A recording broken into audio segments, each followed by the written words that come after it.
vamos adorar o Senhor também agora em estudo bíblico. E vamos aprender mais aqui da palavra do nosso Deus. E deixa eu te fazer uma pergunta. Quem nunca aqui tomou uma decisão errada na vida? Quem nunca fez uma escolha inadequada? Quem nunca caminhou ou entrou por uma porta por próprio orgulho, por uma decisão orgulhosa do seu coração, apenas e unicamente para atender um desejo do seu coração e nada mais? Quantas vezes fazemos coisas de acordo com o nosso querer e o nosso orgulho, e com isso colhemos terríveis consequências dos nossos atos? A verdade é que nós cometemos muitos erros, né? Não à toa Jesus, quando esteve diante daquela mulher adúltera, quando aqueles homens levaram aquela mulher até Cristo e perguntou, né, que deveriam fazer, já estavam com as pedras nas mãos para atacar naquela mulher, apedrejá-la, e Jesus disse: quem não tiver pecado, que atire a primeira pedra. Por quê? Porque todos nós cometemos erros, todos nós erramos. Todos nós, em momentos na vida, caminhamos por um caminho do qual nós não deveríamos caminhar, entramos por portas das quais não deveríamos entrar, pisamos em lugares dos quais nós não deveríamos pisar. Quantas vezes fazemos isso? Quantas vezes até por dia fazemos isso? Hoje, eu quero falar com você sobre isso, sobre uma atitude orgulhosa e uma graça profunda. Como que nós podemos aprender a partir de um erro de Davi, de uma escolha errada, de ter entrado por uma porta orgulhosa, e como que nós, ao olhar para toda a história que nós vamos aprender hoje, como que nós podemos aprender para o nosso dia a dia, para a nossa prática. E eu convido você a abrir a sua Bíblia, no primeiro livro de Crônicas, capítulo 21. Bora lá. Primeiro versículo diz assim: então Satanás se levantou contra Israel e incitou Davi a levantar o censo de Israel. De cara você já percebe, você já vê que isso não foi uma atitude boa. Porque se fosse boa, não teria sido Satanás quem iria incitar Davi a fazer algo. E é muito claro no texto que Satanás se levantou para, de alguma forma, atrapalhar as coisas. E deixa eu te falar uma coisa, queridos, não se engane. Quando o povo de Deus começa a fazer algo que abençoa vidas, que faz prosperar, e que a glória de Deus é vista, o diabo se levanta contra esse povo atrás de brechas. E isso aqui é um primeiro alerta para as nossas vidas. O primeiro alerta está aqui, queridos. Quando olhamos para a IBB e vimos o que Deus está fazendo através das nossas vidas, isso não é para a nossa glória, é para a glória de Deus. Mas quando olhamos para esse momento, precisamos estar atentos. Porque quanto mais a igreja do Senhor cresce, mais furioso o inimigo fica. E mais brechas ele procura, para que de alguma forma fazer ou tentar fazer com que algo dê errado. E foi isso que ele fez. Davi estava vivendo o melhor tempo da sua vida como rei. O povo de Israel prosperava, o povo de Israel crescia, conquistava terrenos, territórios, e as coisas iam bem. Só que Satanás foi lá e pegou em mais uma brecha na vida de Davi. Semana passada eu falei com você que o livro de Crônicas e o autor de Crônicas, ele não teve a intenção de colocar nos seus registros o pecado de Davi contra Batseba, mas ele fez questão de colocar o pecado de Davi com relação ao censo que ele fez, que Deus não queria que ele tivesse feito. Por quê, pastor? Porque aqui nesse momento é muito claro e muito nítido que a atuação de Davi e a motivação do seu coração era o seu próprio orgulho. Ele não fazia isso aqui para Deus, mas fazia para si mesmo. Não à toa foi o próprio inimigo quem o incitou. E sempre que o inimigo ele nos incita, nos tenta fazer algo, ele vai lá no nosso orgulho para nos fazer de alguma maneira querer cometer atos orgulhosos para depois nos fazer destruir. Então ele foi lá na brechazinha que tinha no coração de Davi e tentou Davi a fazer isso. O que ele fez então? Vamos ver, versículos de 2 a 6 diz assim: Davi disse a Joabe e aos chefes do povo: vão e levantem um censo de Israel, desde Berseba até Dan. Tragam-me a apuração para que eu saiba o seu número. Então Joabe disse: que o Senhor seu Deus multiplique este povo 100 vezes mais. No entanto, meu rei e senhor, não são todos eles servos de meu senhor? Por que meu senhor requer isso? Por que trazer assim culpa sobre Israel? Porém, a palavra do rei prevaleceu contra Joabe. Então Joabe saiu e percorreu todo Israel. Depois voltou para Jerusalém. E Joabe apresentou a Davi o resultado do recenseamento do povo. Havia em Israel 1.100.000 homens que puxavam da espada, e em Judá eram 470.000 homens que puxavam da espada. Porém, os de Levi e Benjamim não foram contados entre eles, porque a ordem do rei foi abominável a Joabe. O que havia de errado, pastor, em querer fazer um censo? Qual era o problema em querer contar o povo e saber quantos estavam aptos para a guerra? Que problema havia nisso? Qual é a dificuldade nessa questão? Podemos listar aqui duas coisas facilmente nesse texto. Primeiro, o problema é que o objetivo de Davi em fazer isso não era agradar a Deus, mas era agradar a si mesmo. O desejo do seu coração era levantar um censo e dizer: uau, eu sou o cara, olha quantos nós temos hoje, quantos guerreiros há no nosso povo, quantas pessoas há aqui, uau, eu realmente fiz um bom trabalho. Era essa sua motivação. Sua motivação era o orgulho. E ao mesmo tempo, nós temos uma segunda razão aqui para entender o porquê Deus não se agradou daquilo que Davi havia feito. Porque Davi não seguiu as regras. Você se lembra que recentemente eu falei com você sobre Davi levando a arca para Jerusalém, e na primeira tentativa ele errou, porque ele não seguiu as regras? Você se lembra disso? O que aconteceu lá? Que o rapaz tentou segurar a arca e morreu por causa dessa situação? Porque ele não seguiu as regras. Da mesma forma, Davi errou de novo. Porque segundo o Êxodo, capítulo 30, versículos de 11 a 16, sempre que houvesse um recenseamento havia um objetivo. E o objetivo era que todos os homens aptos para a guerra iriam ofertar uma quantia de valor, um dinheiro, e esse dinheiro seria arrecadado e entregue ao templo para que fosse investido no templo de Israel. Esse era o propósito do censo, mas Davi não fez isso. Davi não tinha esse propósito. Por isso, querido, presta atenção, Davi ele cometeu dois grandes erros aqui. Primeiro, ele ouviu Satanás e o seu coração e tomou essa atitude baseada no seu orgulho. E segundo, ele não seguiu as regras. A regra não era simplesmente contar o povo. A regra era: conte o povo, e ao contá-los, que todo homem apto para a guerra dê lá uma quantia, que agora não vou me lembrar de cabeça, mas era uma quantia em que qualquer pessoa podia pagar, rico ou pobre, e eles iam pagar aquele valor, e arrecadando aquele valor, eles iam investir no templo. Era essa a forma. Estou quase querendo fazer um censo aqui na igreja também, para arrecadar um valor para a obra da igreja. Mas era esse o objetivo. O objetivo era fazer o censo, arrecadar o valor de oferta para o templo. E Davi não fez assim. Davi ele não fez da maneira como Deus havia descrito nas Escrituras. Deus não se agradou de Davi.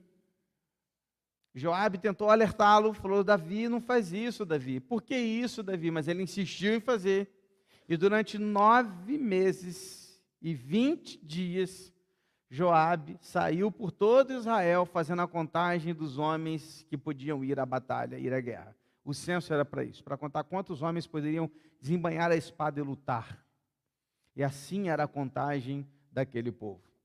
Depois da contagem, Joabe trouxe para Davi o resultado. E o resultado era separado entre Reino do Norte e Reino do Sul já, né? Você pode ver que no resultado aí tem um tanto de Israel e um tanto de Judá. Já era uma forma de você olhar e perceber que o reino já estava dividido. Então ele contou e na totalidade deu 1.570.000 homens aptos para a guerra. Ok? Era assim que era a contagem, com homens. Então os homens aptos para a guerra eram 1.570.000 soldados. Apenas não foram contados a tribo de Benjamim e a tribo de Levi. Os levitas não foram contados e nem a tribo de Benjamim. Joabe não fez essa contagem.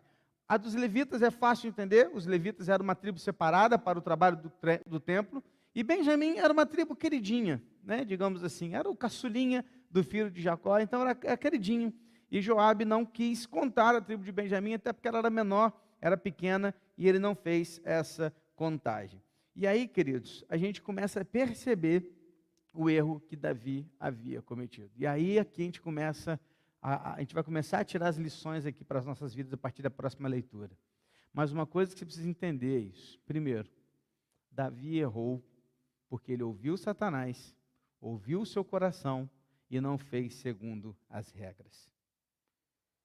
Ele errou com o Senhor. Ele desagradou a Deus em fazer esse censo. Davi percebeu a sua insensatez em um momento da sua vida, logo depois ele percebeu, e então nós veremos o que ele vai fazer. Vamos lá? Vem comigo. Versículo de 7 a 13. Tudo isso desagradou a Deus. Por isso ele castigou Israel. Então Davi se dirigiu a Deus dizendo: cometi um grande pecado ao fazer tal coisa. Mas agora peço-te que perdoes a iniquidade do teu servo, porque fiz uma grande loucura. Então o Senhor falou a Gade, o vidente de Davi, ou seja, o profeta, dizendo: vai e diga a Davi, assim diz o Senhor, eu lhe ofereço 3 opções, escolha uma delas, para que eu execute contra você. Gade foi falar com Davi e disse: assim diz o Senhor, escolha o que você quer, ou 3 anos de fome, ou que por 3 meses você seja consumido diante dos seus adversários, sendo alcançado pela espada dos seus inimigos, ou que por 3 dias a espada do Senhor, isto é, a peste na terra e o anjo do Senhor a causem destruição em todos os territórios de Israel. Diga agora que resposta devo dar ao que me enviou, ou seja, a Deus. Então Davi disse a Gade: estou muito angustiado, porém é preferível que eu caia nas mãos do Senhor, porque muitas são as suas misericórdias. Não quero cair nas mãos dos homens. A atitude de Davi desagradou a Deus. E o que devemos fazer quando nossos atos desagradam a Deus? Confessar nossos pecados diante do Senhor. E foi o que Davi fez. Davi foi ao Senhor e falou: Senhor, cometi um grande erro. Senhor, eu errei feio. Meu erro foi muito grave. Quando ele peca com Batsebá, ele chega diante do Senhor, no Salmo 51 a gente tem um registro disso, e ele diz: Senhor, contra ti, somente contra ti pequei. E ele reconhece o seu pecado. Da mesma forma, agora, diante do censo, ele olha para o Senhor e fala: Senhor, cometi um grande erro, cometi um grave erro. No original, a ideia aqui é de um erro gravíssimo, a ideia é de algo terrível mesmo, daquelas das piores que você possa imaginar. Se você olhar com calma, querido, você pode perceber que o pecado do censo foi talvez pior do que o pecado com Batsebá, porque o pecado do censo foi algo cometido contra Deus, foi algo cometido realmente do seu orgulho, levado pelo orgulho. O pecado com Batsebá foi o pecado da carne, de ceder à lascívia, pelo um ócio, mas não, o censo foi algo premeditado. Ele teve 9 meses para desistir, ele continuou fazendo, ou seja, ele foi obstinadamente fazendo e cometendo aquele pecado. Então aquele pecado, querido, de Davi contra Deus no censo era algo terrível, terrível. Barclay, no seu comentário sobre as Escrituras, nesse texto, diz que o orgulho é o solo em que crescem todos os outros pecados e a fonte de todas as outras transgressões. O orgulho é terrível no nosso coração. O censo foi uma rebelião intencional. Intencional. Porque presta atenção, quando Davi erra com Batsebá, é algo da emoção, acontece, foi um erro, foi uma falha, um ponto que aconteceu. Acabou e ali foi tal, beleza, aconteceu. Terrível também, mas foi um erro de um momento. Mas o erro do censo foi algo premeditado, ele foi carregando aquilo por 9 meses. E obstinadamente ele continuou e levou adiante aquele pecado. Por isso que Deus estava tão irado contra Davi. Davi confessa o seu pecado. E um pecado confesso não traz consigo as consequências. Certo ou errado? Errado. Errado. Não é porque Davi se arrependeu e confessou o seu pecado que a consequência do seu erro não viria sobre ele mesmo e ao povo de Deus. Guarda isso no seu coração, querido. Arrepender-se e confessar-se a Deus não elimina a consequência do seu erro aqui na terra. Colhemos o que plantamos. Perdão não significa anistia aqui na terra. Guarda isso. Que lá na eternidade nós viveremos com Deus para sempre. Isso é fato, lógico que o perdão nos garante isso. Mas aqui, nossos pecados cometidos, ainda que confessos e arrependidos diante do Senhor, serão perdoados, e são mesmo, porque Deus nos promete isso. Mas as consequências deles virão. Elas nos alcançarão. E aí, Deus, na sua infinita misericórdia, olha para Davi e fala assim: Davi, é o seguinte, você tem 3 opções. Olha para ele e fala, vou te dar três opções, você vai escolher. Você decide, já viu aquele programa? Você decide o final. 3 saídas eu vou te dar. Primeiro, fome na terra. Segundo, derrota militar. Vou deixar que os homens ao seu redor fiquem ali lutando contra você. E terceiro, uma peste sobre o seu povo. Você vai poder escolher entre essas três punições contra você e contra o seu povo. O que você quer? Davi olha para aquela situação, e no último versículo que lemos diz assim: olha, estou muito angustiado, porém é preferível que eu caia nas mãos do Senhor, porque muitas são as suas misericórdias. Não quero cair nas mãos dos homens. O que é pior, cair nas mãos do Senhor ou nas mãos dos homens? Davi havia entendido que era melhor cair nas mãos do Senhor. Por quê? Porque o Senhor é rico em misericórdia. Pensa comigo. Davi não era um ímpio. Davi era um servo de Deus. Davi era um filho de Deus. Sendo um filho de Deus, ele queria ser disciplinado pelo seu pai. Pensa agora na família. O que é melhor? Ser disciplinado pelo pai e pela mãe ou pela vida? Pelo pai e pela mãe. É preferível tomar uma chinelada do pai, uma correada antigamente, né? Hoje em dia não se rola mais isso, não. Mas antigamente era na correia, né? Na correia. Eu me lembro que uma vez eu estava fazendo lá, ainda era um garoto, um adolescente, e aí a gente tinha um amigo que trabalhava no cinema, cara. Nossa, quando saiu o cinema no shopping, Cine Show, né, ele trabalhava no cinema. Isso vai para a internet depois, né? Ih, rapaz. Mas já, esse crime já está prescrito já, né? E aí, rapaz, ele trabalhava no cinema e falou assim: poxa, vem cá para o shopping, que eu deixo vocês entrar pela porta dos fundos. Vocês entram no cinema pelas portas dos fundos e vocês assistem o filme com a gente. O horário de tarde, que não vai muita gente e tal. A gente se amarrava, né, cara? Moleque. Ia para o shopping, entrava, via o cinema, aí voltava em casa, meu pai: onde você foi? Eu fui no cinema, com que dinheiro? Eu falava assim: não, não é o quê? Não, me explica. Aí tinha que contar a verdade, né? Aí você conta a verdade, meu irmão, e o couro canta. Que assim, filho meu não vai ficar fazendo isso. E toma coça, né? Mas era melhor, cara. Por quê? Porque ali eu estava aprendendo, sendo disciplinado pelo meu pai. Melhor ter apanhado dele do que apanhar para a polícia na rua agora. Ou seja, é melhor ser disciplinado pelo pai e pela mãe. Davi entendia isso. Ele olha para aquela situação e fala assim: cara, eu prefiro ser disciplinado por quem?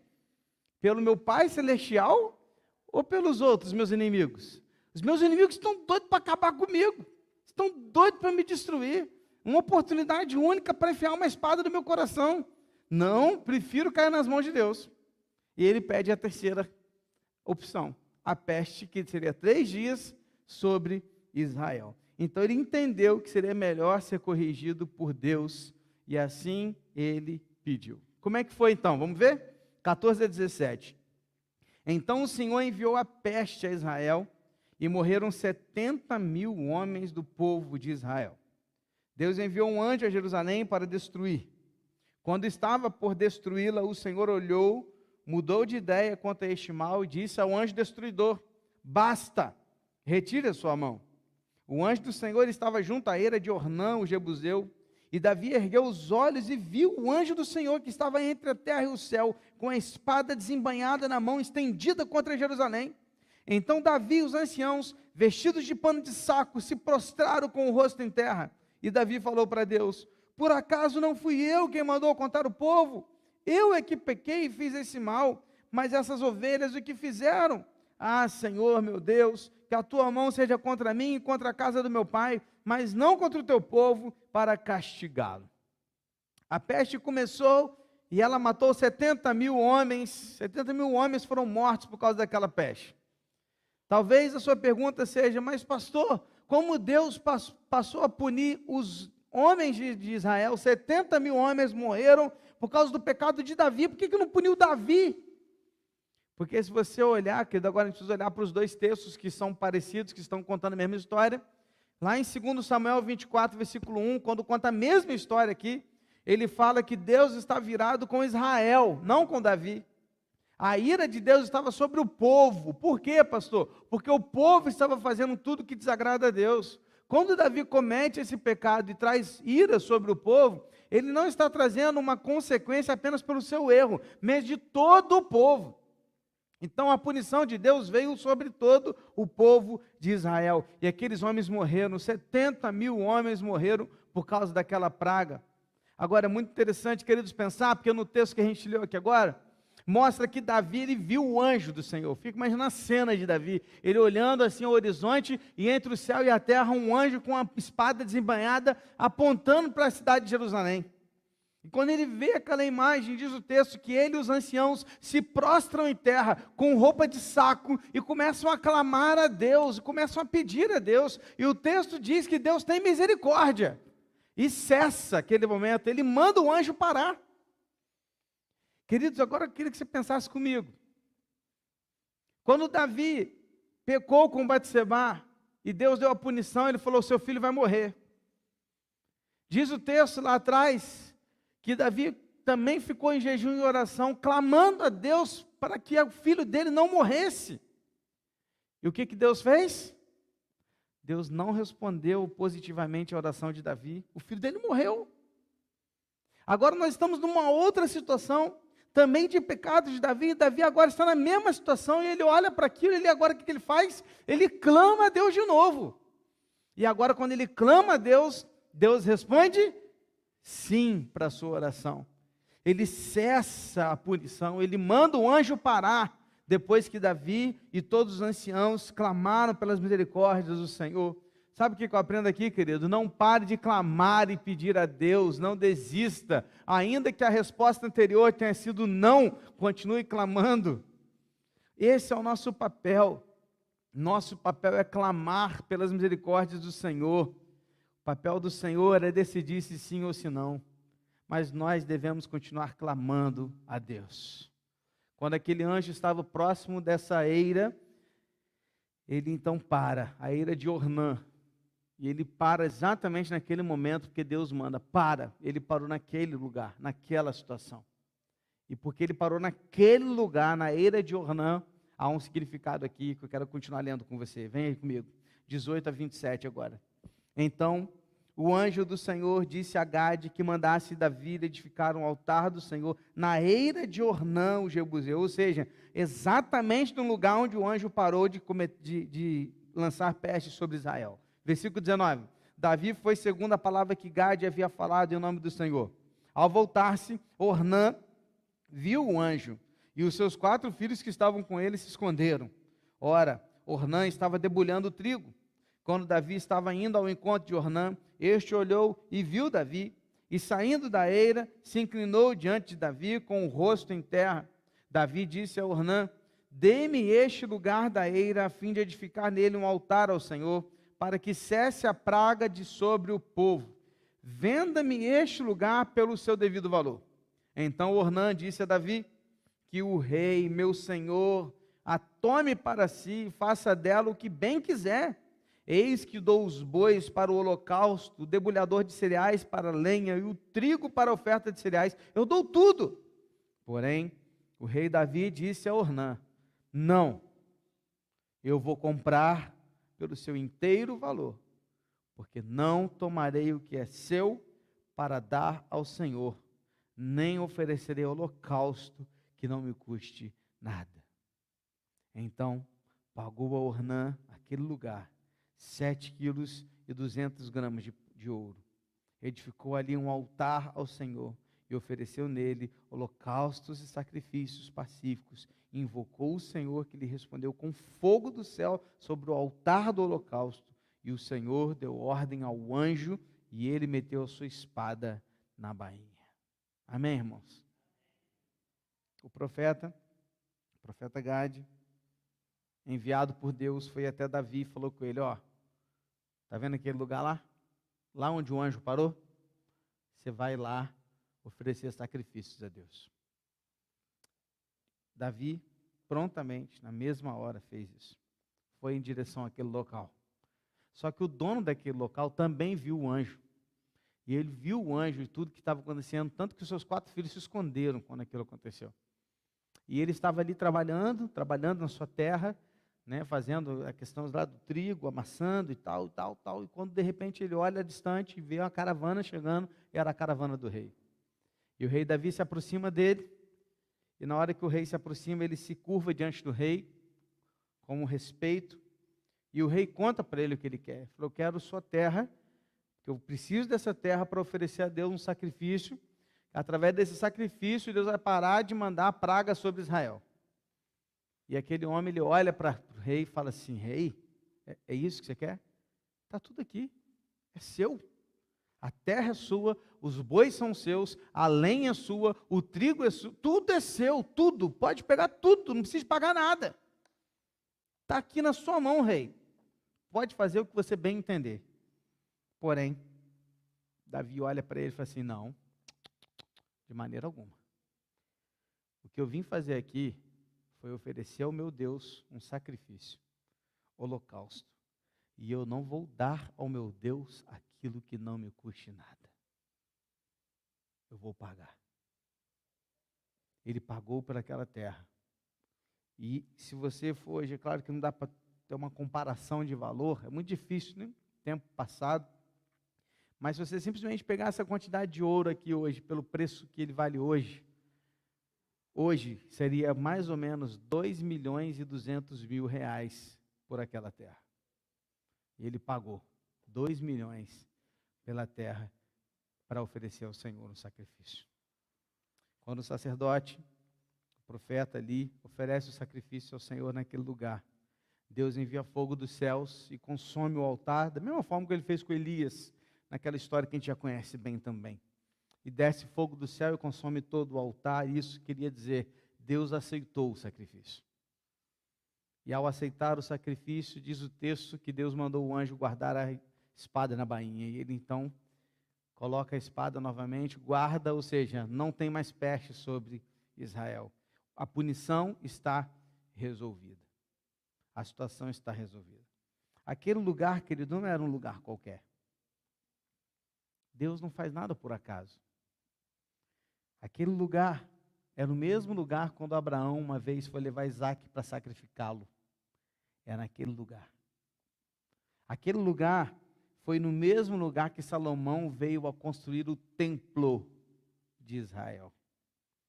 Depois que a praga cessou, Davi consagrou aquele local ao Senhor e usou aquela terra, aquele lugar como sacrifício e adoração a Deus. A terra foi santificada. E um dia ali o templo seria construído. O que a gente aprende aqui? Que lições nós podemos tirar aqui diante dos erros cometidos, das falhas que a gente pode trazer para as nossas vidas? Primeira coisa, querido, nunca ofereça ao Senhor qualquer coisa. Deus não merece aquilo que não lhe custe nada. Vamos parar com esse negócio de dar qualquer coisa para Deus? Quando eu aposentar, eu vou dar o meu tempo do restinho da minha vida para Deus. Quando eu acabar os meus planos, os meus projetos, a faculdade, o mestrado, o doutorado, o pós-doutorado, depois que eu viajar, depois que eu plantar, depois que eu construir, depois que eu comprar, aí eu vou dar um tempo para Deus. Ah, não, depois que as coisas conseguirem se acertar na minha vida, e aí sim eu vou dar alguma coisa para Deus. Ah, do meu salário aqui, eu vou pagar tudo que eu quero, vou comer o que eu quero, o restinho que sobrar eu dou para Deus. Não, querido, não se trata disso. Não é se der, eu vou. Que tem gente que vive assim para Deus. Ah, se der, eu vou na igreja. Ah, se der, eu participo lá daquele culto. Ah, se der, eu vou no mutirão. Ah, se der, eu vou um dia no culto de oração. Ah, se der, um dia eu participo. Esse se der nunca vai acontecer, querido. Nunca. A questão não é se der, a questão é eu vou a qualquer custo. Quando a gente conseguir mudar essa chave e começar a fazer para o Senhor, não o se der, mas eu vou fazer, custe o que custar, as coisas mudam. Porque muitas vezes nós estamos querendo dar um resto para Deus. É aquela história que eu já contei aqui, acho que umas milhares de vezes, da menininha que estava lá desanimada da igreja, né? Uma adolescente desanimada da igreja, não queria ir muito. Aí o pastor foi visitar aquela família, sentaram à mesa para tomar um café. O pastor recebeu uma xícara de café, foi tomando. Depois que sobrou um restinho de café assim na xícara, ele pegou a xícara e deu para a menina, para a adolescente. Aqui, queria te dar esse pouquinho de café para você tomar. Ela olhou assim, qual é, pastor? Estou entendendo, não, não quero restinho, não, vou pegar uma xícara inteira para mim. Aí ele olhou para ela e falou assim, então quer dizer que você não quer o restinho, mas para Deus você quer dar o restinho da sua vida. Você acha que Deus tem que aceitar o restinho, sendo que você não quer o restinho do café? Dê a sua vida por inteiro, não um pouco dela. Quando eu fui no live dessa vez, acho que foi na última pregação que eu tive com eles, eu levei 3 velas e as acendi num prato. Coloquei uma grandona, uma média e uma pequenininha. As acendi e deixei acesas até durante a pregação. No final elas já estavam bem diminuídas, né? E eu perguntei para eles, qual dessas velas vai durar mais tempo? Pela lógica, eles falaram, a maior. E eu falei, exatamente. Essa maior aqui são vocês. Porque vocês têm mais vida para dar ao Senhor, pela lógica. Deem agora a sua vida para Deus, não o resto.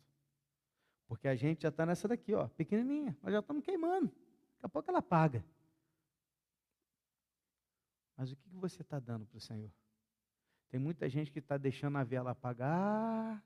Aí quando ela tiver um cotoquinho assim, agora eu vou dar para Deus. Aí dá para Deus. Como assim? Davi teve a oportunidade de receber tudo de graça. Davi teve a oportunidade de pegar aquela terra toda de graça e usar aquela terra. Deus só queria que fosse um sacrifício ali. Mas ele vira e fala assim, não, eu não vou dar para o meu Deus aquilo que não me custe nada. Eu vou pagar o valor justo dessa terra, porque o que eu vou dar para o meu Deus tem que me custar alguma coisa. Então, querido, preste atenção. Nunca ofereça ao Senhor qualquer coisa. Deus não merece o resto. Não é o que sobra. Não é o último. Não, é o melhor. É o melhor. É o primeiro dinheiro que você vai tirar do seu salário para devolver de dízimo para o Senhor. É o primeiro, é a primícia. É o primeiro tempo da sua vida que você vai dar para Deus. Não é o resto. No final da noite eu vou orar ao Senhor, e se chega à noite está morto. Não, acorda mais cedo e dá o primeiro do seu dia para Deus. Dê o melhor para Deus, não qualquer coisa. Porque o Senhor merece o nosso melhor. Amém? 2, nunca pare de clamar, porque Deus está atento ao seu clamor. Fala para a pessoa que está do seu lado aí, fala, por favor, fala assim, nunca pare de clamar, porque Deus está atento ao seu clamor. Fala para ele. Davi clamou da primeira vez e o filho morreu. Ele poderia ter pensado, significa que, pela lógica, toda vez que eu cometer um pecado sério, Deus vai me punir e não adianta eu clamar que a punição vai ser igual, vai ser severa, ela não vai mudar. Mas na segunda vez ele comete um outro erro muito grave, e quando ele olha aquela situação, o que ele faz? Ele poderia ter ficado olhando, poderia ter falado assim, eu não vou clamar, da primeira vez não deu certo. O que ele faz? Ele clama. Ele se ajoelha, ele se prostra, ele clama a Deus, e Deus cessa o castigo. Ele não parou de clamar, querido, sabe por quê? Porque não é sobre nós, é sobre a resposta de Deus, porque Ele sabe o que é melhor e quando será melhor. Então o nosso papel é clamar, o nosso papel é pedir, o nosso papel é se ajoelhar, o nosso papel é se prostrar. Nós estamos aqui para isso, queridos. Então não importa a dor, não importa quão difícil esteja, não importa quão impossível seja, clame, continue clamando. Continue pedindo, continue colocando diante de Deus, porque a resposta vem dEle, e Ele sabe o momento certo de te dar a resposta, e como Ele vai dar essa resposta. Então clame, continue clamando, porque Deus está ouvindo o seu clamor. Terceiro, tenha sempre ao seu lado alguém que te mostre a vontade de Deus. Queridos, com quem que você tem andado? Tenha ao seu lado pessoas que te mostram a verdade da palavra. Tenha ao seu lado pessoas que te mostram a vontade de Deus. Quando Davi errou com Batseba, Natan estava do seu lado, olhando a cara dele e falou assim: você é o errado. Agora, do mesmo jeito, ele estava errado, e Gade, o outro profeta, estava com ele. Davi, ele era sempre muito informado e bem informado. Por quê? Porque ele andava ao redor de pessoas que amavam a Deus e estava ali para falar a vontade de Deus para ele. Então, meus irmãos, nós precisamos aprender a andar ao lado de pessoas que querem a verdade de Deus para nós. Nós não precisamos de pessoas que nos dão tapinha nas costas. Precisamos de pessoas que olham para a gente e falam: você está errado. Que olhem para a gente e falam: faça isso porque Deus está pedindo isso. Precisamos de pessoas que estão ao nosso lado, que tenham coragem de olhar nos nossos olhos e falar qual é a verdade de Deus para nós. Precisamos disso, queridos. Precisamos caminhar com pessoas assim, e precisamos ser pessoas assim para os outros. Ao mesmo tempo que nós precisamos de pessoas ao nosso lado que falem a verdade de Deus para nós, nós também devemos ser estes que falam a verdade de Deus para aqueles que nos cercam. Seja um Gade na vida de alguém, seja um Gade na vida de um Davi. Fale para ele: olha, Deus quer que você vá lá prestar sacrifício, Deus quer que você vá lá prestar culto, Deus quer que você vá lá e faça isso. Tenha pessoas assim ao seu lado e seja assim para alguém, porque esse também é o nosso papel. Pessoas que estão à procura da vontade de Deus. Amém, queridos? E quarto, em último lugar, uma última lição que eu queria deixar para a gente aqui refletir. Onde abundou o pecado, superabundou a graça.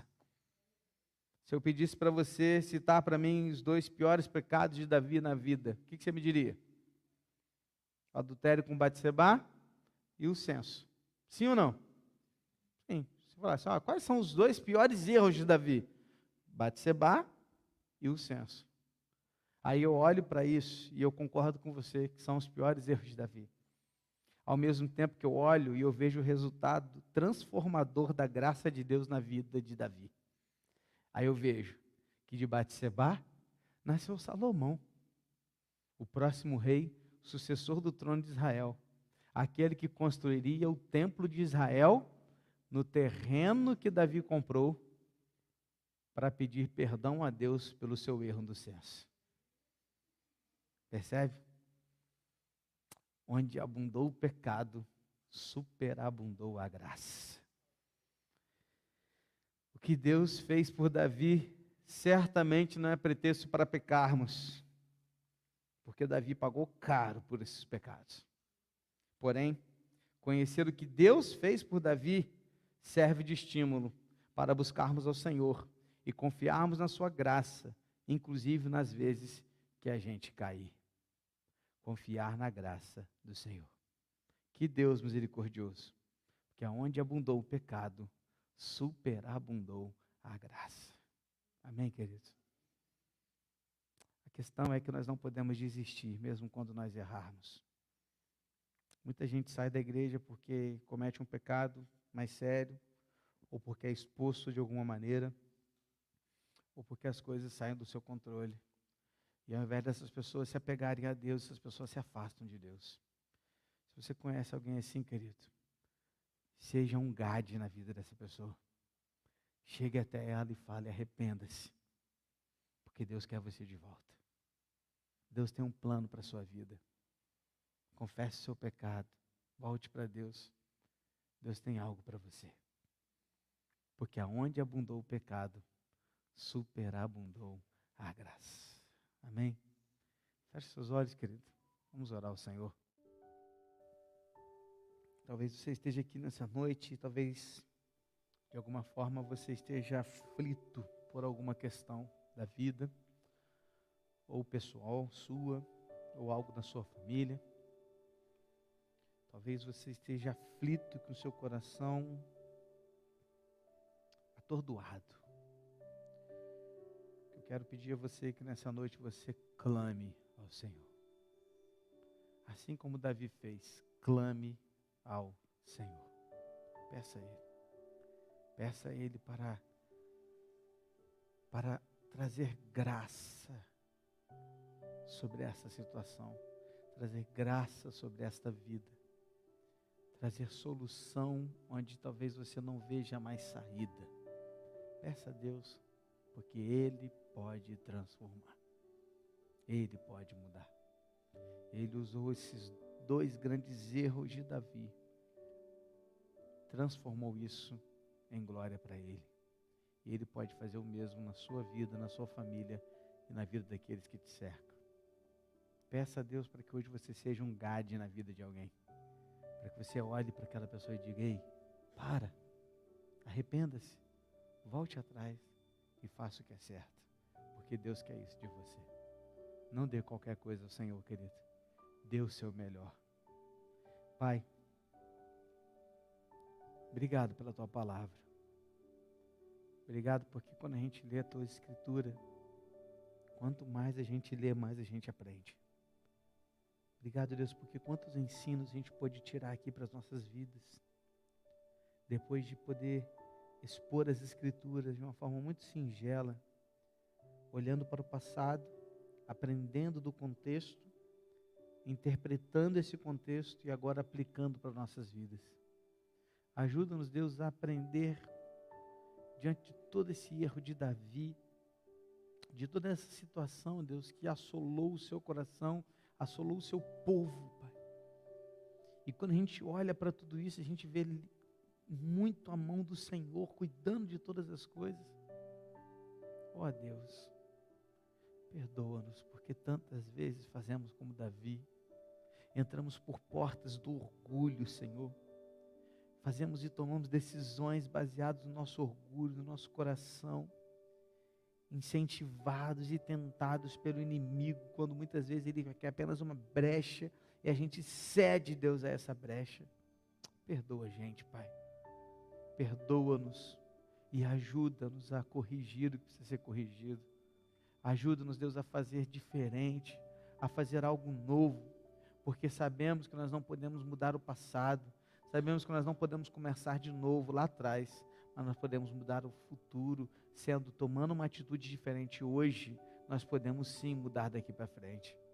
Então, Deus, ajuda-nos a mudar daqui para frente, para que a partir de agora sejamos pessoas diferentes, prostradas, clamando ao Senhor, certas de que o Senhor nos ouve. Não queremos te dar qualquer coisa, Senhor. Não queremos te dar o resto. Pai, tira da nossa cabeça, tira da nossa mente essa ideia maldita de dar apenas o que sobra. Mas que a gente possa perceber que o que nós precisamos dar ao Senhor é o melhor que nós temos. É o melhor da nossa vida, é o melhor do nosso talento, é o melhor do nosso tempo, é o melhor do nosso dom, é o melhor da nossa renda, é o melhor dos nossos bens, é o melhor de tudo, Senhor. Nós queremos deixar nas Tuas mãos. Usa, Pai, o que nós temos é do Senhor. Está em Tuas mãos. É o que nós te pedimos. E agora que o amor de Deus, o Pai, a graça salvadora do nosso Senhor e Salvador Jesus Cristo, a comunhão e a consolação do Santo Espírito de Deus, e seja com todo o povo de Deus espalhado na face da terra, mas em particular com o Teu povo aqui neste lugar, agora e para todo sempre. Amém, Senhor. Que Deus assim nos abençoe, queridos. Espero que essa palavra tenha encontrado um lugar especial no seu coração.